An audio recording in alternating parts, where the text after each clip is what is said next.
Sosialin'ny mponina indray kosa nandroso tamin'ny fitokonana ary tsy hijanona raha tsy mahazo valiny mahafapo ireo mpivarotra eo anivon'ny Bagdad etsy 67 hectara ny antson'ny filoham-pirenena moa mba hijery akaiky ny zava-manjo azy ireo eo anivon'izay fivelomana izay ireto mpivarotra ireto.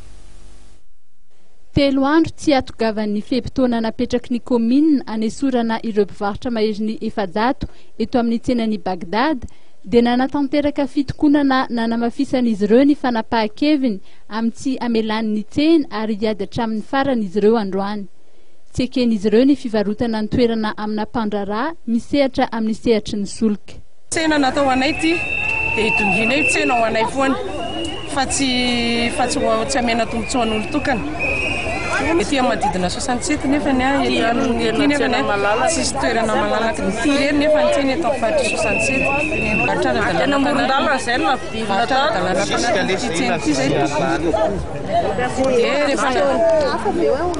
tsy mbola misy toerana nanandray fa ny komina rehefa sahirana mihitsy hoe aiza ny anay izay nanaovana io mbola tsy misy toerana zany napetraka hoe ho anay ka izay koa ny anay tena fanirianay sy fikasanay zany ity efa natao anay ty toerana ity dia ity nidinginay angatanay filoham-pirenena ho anay ty tsena ity. Efa nisy ny fionana teo amin'ny tompon'andraikitry ny komina sy ireo mpivarotra. Nambaran'ireo mpivarotra fa mbola tsy nahita toerana amindrana azy ireo ny komina hatreto.